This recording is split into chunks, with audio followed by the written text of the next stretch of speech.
So I have to start by saying that this is probably going to be the most money-focused episode of the podcast that I've done in a while, if ever, because I feel like most of what we're going to be talking about on this episode is just going to revolve around money, and it's literally even going to start from this first story that I have over here.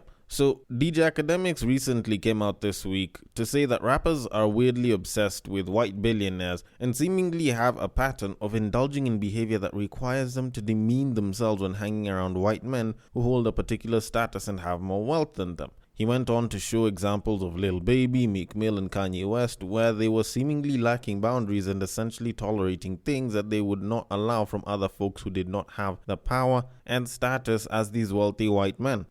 And to be honest, from the examples that he's shown, I do kind of agree with him. The only thing is I don't think it's something that's particularly central to rappers. Like, I feel like there's so many other people that do the same shit. Like, people have been idolizing and as a result sucking up to a lot of these super rich guys, and even just typical rich guys that aren't even at like billionaire status. People suck up to them all the time. And I don't know if it's with this whole false belief of association and, the wealth that comes from association and shit. But either way, people have always felt as though you have more value if you chill with someone who's made more money for some reason. It's like, do you guys remember that debate that was on the internet? I think it was at the beginning of this year or some shit, when people were busy doing this whole thing of, would you rather $500,000 or lunch with Jay-Z? And people were choosing lunch with Jay-Z. Like, that was one of those things that showed the pinnacle of people just sucking up to rich guys because they feel like there's so much more that they have to offer. Yet they forget that sometimes these guys are just regular guys. It's not like they're spewing wisdom all the time. Sometimes they literally just got lucky because they were at the right place at the right time when the opportunity presented itself. Sometimes these guys have gotten extremely rich with a lot of help from stuff like inheritance, their parents' connections and shit. And even Jay-Z had even come out to be like, just take the $500,000. Like, even he didn't feel like having a lunch date with him was worth more than $500,000. Like, that's one of those things that I've always found weird. And it all comes from this assumption, piece of belief that people usually have of, if you chill with friends of this caliber, you'll be the next one. So, if you have 4 millionaire friends, you'll be the 5th one. If you have 6 millionaire friends, you'll be the 7th one. And if you have 5 broke friends, you'll be the 6th one. Like, I've always looked at that assumption and I've always found it particularly weird, especially in this day and age that we have right now. Because there's a fuck ton of individualism, and trust me, most of the time the friends that you chill with aren't even the ones that will help you bring in the money. Like, let's be particularly honest. And Dave Santan actually said it best in Hangman when he was like, when it was time to work, nobody ever turned up, but when it's time to turn up, everyone turns up. Like, everyone is down to have fun with you, but when it comes time to work, most people aren't really about helping each other out. That used to be the case, like, 30, 40 years ago. But nowadays, everyone's trying to, become better than the other person next to them. And barely anyone these days is trying to help another person that's next to them, one of their homies, come up, especially if it means that they might actually end up being bigger than them in some way. So personally, I don't believe in this mindset. And I guess for whoever it is that believes in that mindset, personally, I feel like if you are going to chill around high net worth individuals, then by all means, go, but keep your dignity. I don't think you need to act like them to be with them. And if you really need to act like them to be with them, then maybe they're just not the people for you, And for the most part, you don't need to suck up to them to get ahead, If I sucked up to such people, I wouldn't be having this podcast go on for this long, where I end up starting the podcast with the typical saying of, welcome to Breakdown on West Side, your number one breakdown podcast, coming to you from Nairobi, Kenya. The man on the mic is a man who chose the $500,000 instead of the Jay-Z offer because I am realistic as shit. I do not think Jay-Z will give me that money, and I do not think his advice is worth that money anyways. He's a man who likes his women the same exact way he likes his yogurt. It is none other than your tall, dark, and mildly handsome man, Sir Denver B. The show is Tweetstreet, the show where we take a deep dive into Twitter, pull up a couple of tweets and break them down a little bit. Now, as usual, if you know the drill, then you can repeat it after me. If you don't know the drill, then it's fine. I'm still gonna say it again. And if you do know the drill and you want to act like you don't, then it's gonna continue ringing in your head because it almost sounds like a song, and it's a very simple drill on how it is that you can contribute to the making of these episodes. These Friday episodes are for, me to reach out into the world and pull out some of the things that you guys say so we can discuss them. And it's a pretty simple drill, and it goes like this. You see that tweet, you like that tweet, you want us to discuss that tweet, you send that tweet. you send it to the DMs of @BagakaTheD, which happens to be my personal Twitter handle, and I will take it from there and I will handle it accordingly. On Facebook and on IG, it is @BreakTimeOnWestside. Send it there if it happens to be a screenshot or a screen grab that happens to be on Instagram, that happens to be on Facebook, that is from Twitter, and I will take it from there and I will handle it accordingly. Now, if you are on an app that allows for ratings and reviews, you've heard me say this before if this isn't your first time listening to the podcast, but a nice rating and or review would be highly appreciated. Allows me to continue saying that I'm a chart-topping podcaster, because I will continue being on the charts as a chart-topping podcaster. Now, all that said and done, we do have a couple of tweets to discuss, but before I get to that, I did mention that this was a very money-centric episode for the podcast, and I am still sticking with that. So there's a very interesting dilemma that I have over here. So it's one that revolves around paying the bill, and I know we've had these discussions for I don't know how long, ever since 2021, hell, even for a good chunk of 2020, but this one has a particularly interesting twist, so I'm gonna read it out for you, then we can discuss it. So it reads, and I quote, "If your man has $50, you have $200. You all go out to eat and the bill is $46.84. Who pays?" End quote. And y'all know me and riddles. Like, I like such dilemma situations because not only does it challenge me and my thinking, but it also tests how a lot of people usually function in regards to certain matters that affect them.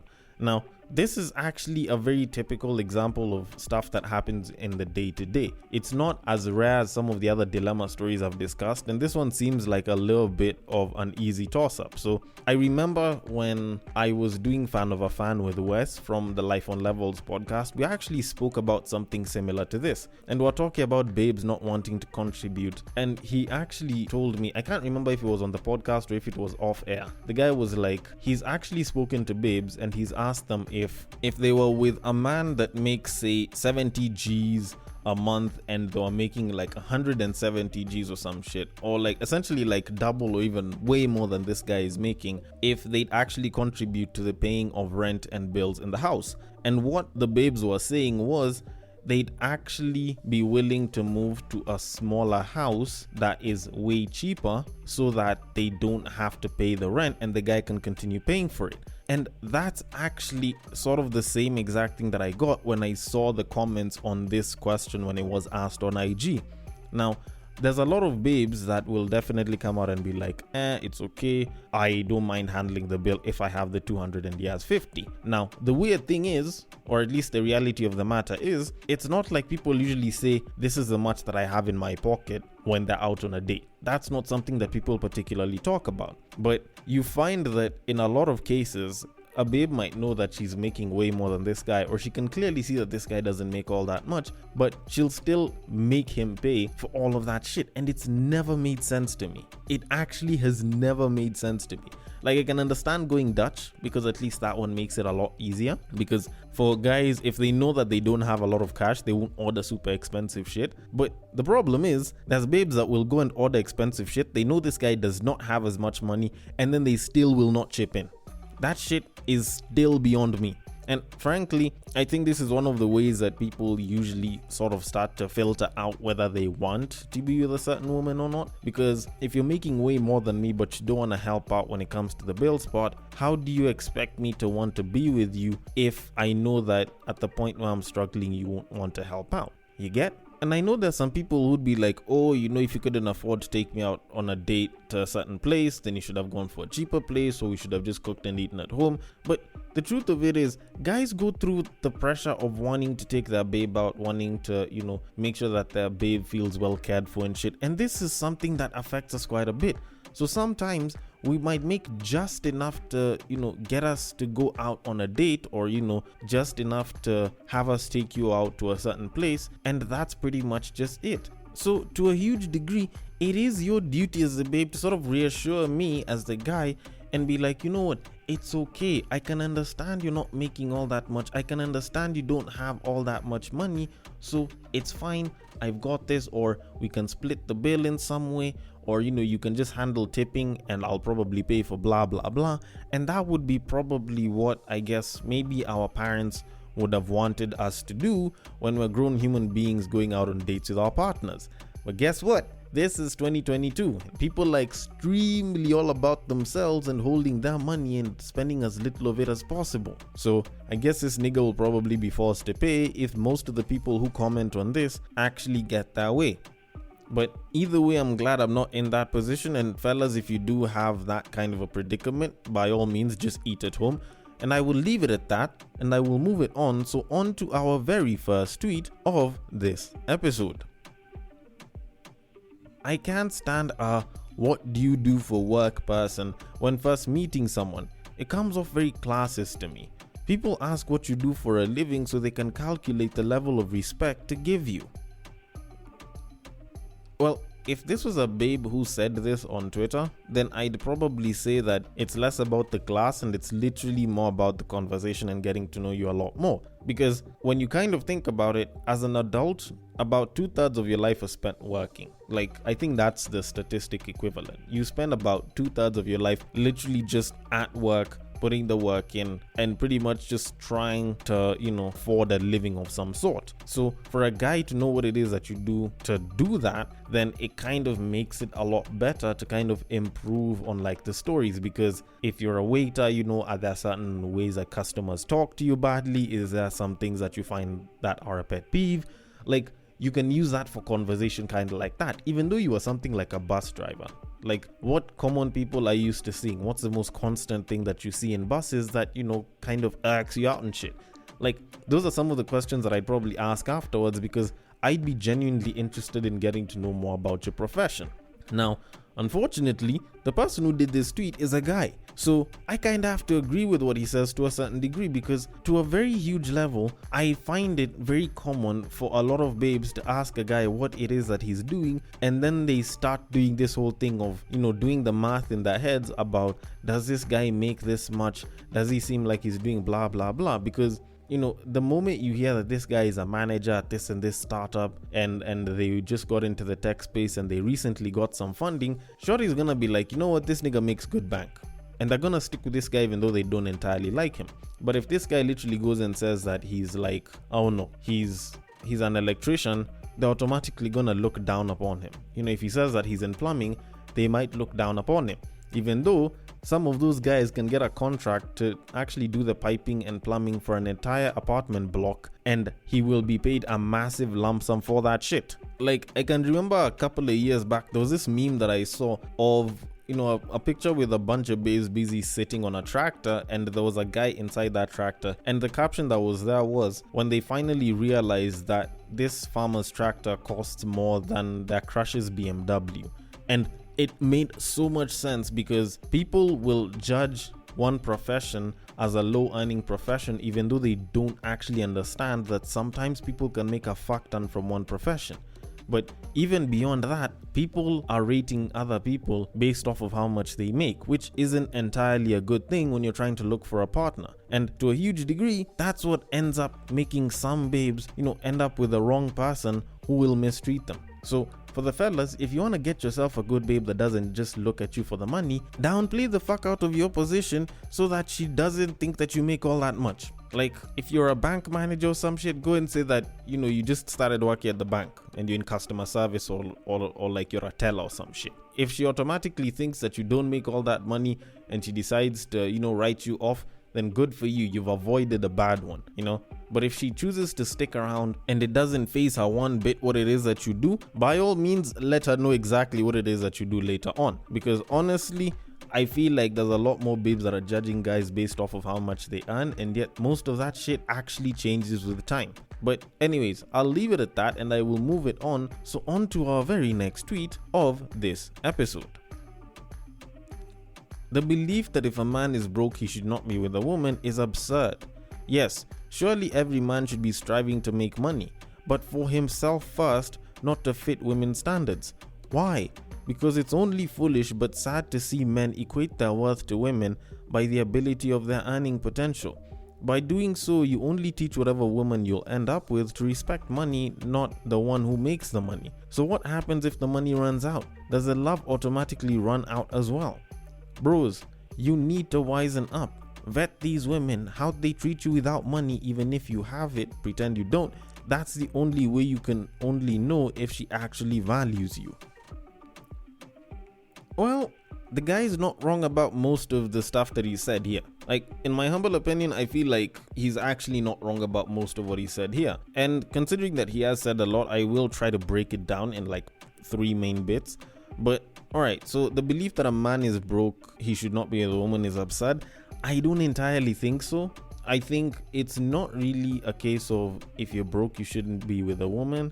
But I've always had this belief that if you're not good financially, I don't think that you should actually be trying to chase a relationship. And my reasoning behind it is relationships are an investment, and there's a lot of costs that go into being in a relationship. Now, it's not just the getting into the relationship, but even the staying in one. And you can't equate it all to money, but there's the money side of it, there's the energy side of it, there's the time side of it as well. Essentially, there's a lot of resource that's actually used up in investing in a relationship. Now, whether it turns into a liability and it's short-lived, or it's a long-term thing and you guys end up getting married, whichever one it is, it does require that investment. Now, if you're doing that and you do not have the financial foundation where it is that, you've sort of built something for yourself, then it becomes very hard for you to go ahead and spend money that you don't necessarily have all that much of into something that might not turn out all that well. Which is why most people have always thought of investment as something that, only the rich and the wealthy do. Because the first rule is, don't invest what you're not ready to lose. Like, people usually make it seem as though, this investment is foolproof. If you invest in this, you're going to be making this much returns.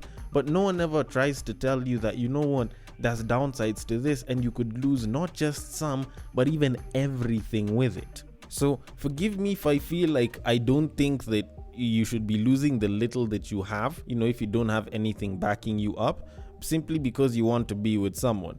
But that said, when you kind of look at the last bit that he was saying, the whole acting like you don't have money even though you do, like, that's some shit that guys have actually been told about for a little bit. It was actually something that I remember someone saying, I think it was last year, where they were like, do this test to see if your lady is loyal and blah blah blah with you, or if she's just there for the money. Apparently you should go and take all of your leave days at once so that you have like a month, and then you just chill home, and then you tell your girlfriend that you lost your job, or you tell your wife that you lost your job, and you pretty much see how they start to treat you over that entire period of time. Now, the problem is, this was something that was said on Twitter, which is a very public place, and it's something that was shared quite a bit.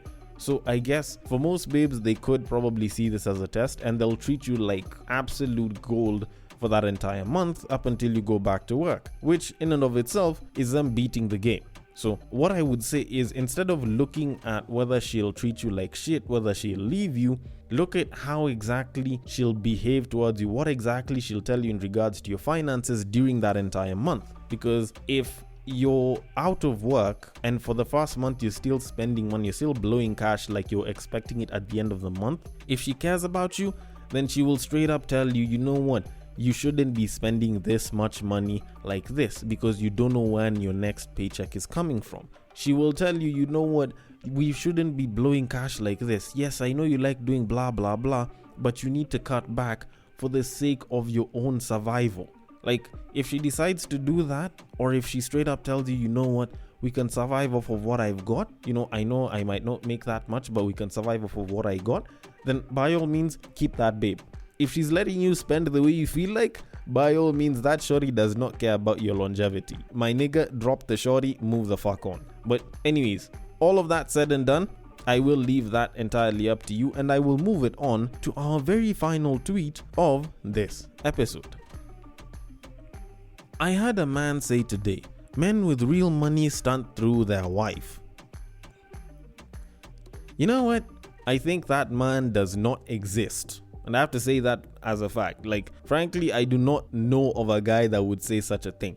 Yes, is it something that a guy could say? Definitely. Niggas have said all sorts of things ever since, the beginning of time and shit. But I think this one, in this day and age of today, is something a lot less likely. Plus, it's not even a true statement. Like, men with real money stunt through their wife. Like, is it that, we'd hear Melinda Gates is getting like the latest Bugatti or some shit because Bill Gates is a billionaire and he just made a huge W?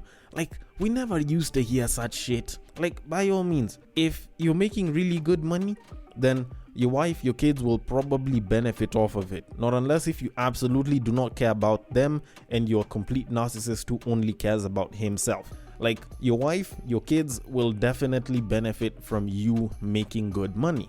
But stunting through your wife, I don't think that's something that a lot of people would do, because if anything, I feel like they probably don't even stunt through their wives. It's their wives who end up looking good because they're not really using much of their money in terms of handling the bills and shit. So they can afford to splurge more on, certain looks, getting certain hairdos, getting certain expensive weaves, going out to nice places, buying nice dresses, getting themselves nice shoes, buying themselves a fancier car and shit. So in some ways, you can say that, a guy who's making really good money can have a woman who looks really, really good because she is spending her money on herself a hell of a lot more. But you get to brag, or at least you get to stunt through your wife?